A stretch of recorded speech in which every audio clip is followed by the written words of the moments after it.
अगर इस फाल्गुन अमावस्या आपने ये काम नहीं किया तो पितृदोष और भी बढ़ सकता है। क्या आपके घर में बार बार बिना वजह परेशानी आती है, काम बनते बनते बिगड़ जाते हैं, और क्या आपने कभी सोचा है इसकी वजह पितृदोष भी हो सकता है? तो ध्यान से सुनिए। फाल्गुन अमावस्या 2026 पितरों को प्रसन्न करने का सबसे बड़ा अवसर लेकर आ रही है। हिंदू पंचांग के अनुसार फाल्गुन मास हिंदी कैलेंडर का अंतिम महीना होता है और इसी मास में आने वाली फाल्गुन अमावस्या पितरों की कृपा प्राप्त करने का अत्यंत पावन अवसर मानी जाती है। धार्मिक मान्यताओं के अनुसार इस दिन विधि विधान से श्राद्ध, तर्पण, पिंडदान और पितरों के नाम से दान करने से जीवन के अनेक कष्टों से मुक्ति मिलती है और पूर्वजों को भी मोक्ष की प्राप्ति होती है। शास्त्रों में बताया गया है कि यदि समय पर पितृ तर्पण और श्राद्ध न किया जाए तो पितर अतृप्त रह जाते हैं, जिससे कुंडली में पितृदोष उत्पन्न होता है और जीवन में बार बार बाधाएं, मानसिक तनाव, आर्थिक परेशानियां और पारिवारिक अशांति देखने को मिलती है। ऐसे में फाल्गुन अमावस्या का दिन पितृदोष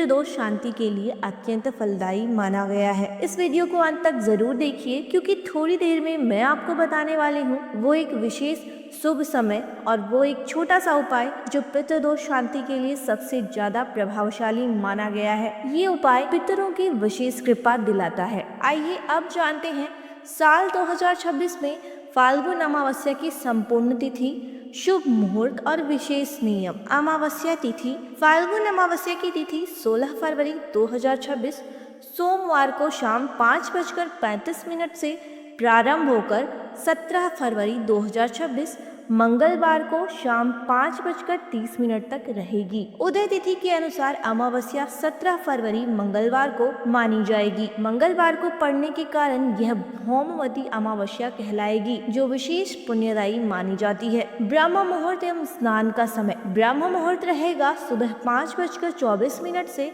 6:12 तक। सूर्योदय होगा सुबह 7:01 पर। सूर्यास्त होगा शाम 6:19 पर। पूजा एवं दान के शुभ मुहूर्त। प्रातः पूजा का श्रेष्ठ समय रहेगा सुबह 5:41 से 6:58 तक। दान के लिए अमृत काल रहेगा सुबह 10:39 से दोपहर 12:17 तक। पितृ तर्पण और पिंड दान का शुभ समय रहेगा दोपहर 12:37 से 1:23 तक। इस समय में किया गया तर्पण पितरों को शीघ्र प्रसन्न करता है और विशेष फल प्रदान करता है। राहु, केतु एवं शनि दोष शांति के उपाय। राहु काल दोपहर 3 बजे से 4:30 तक रहेगा। इस समय दान पुण्य करने से ग्रह दोषों में राहत मिलती है। शाम की पूजा व दीपदान का शुभ समय शाम 6:10 से 7:29 तक रहेगा। इस मुहूर्त में आप शनिदेव की पूजा पीपल या शमी वृक्ष के नीचे, तुलसी जी के पास या बहते जल में दीपदान कर सकते हैं। दक्षिण दिशा की ओर मुख करके पितरों के नाम से सरसों या तिल तेल के दीपक अवश्य जलाएं। पितृ तर्पण की विधि। गंगा जी या किसी पवित्र नदी के जल में काले तिल, कुशा और जौ मिलाकर अपने पूर्वजों का स्मरण करते हुए तर्पण करें। सुबह पीपल के वृक्ष में कच्चे दूध मिश्रित जल अर्पित करें और शाम को दीपक जलाएं। ऐसा करने से 7 पीढ़ियों तक पितरों का आशीर्वाद परिवार पर बना रहता है। दान का महत्व। इस दिन जरूरतमंदों या ब्राह्मणों को वस्त्र, अनाज, तिल,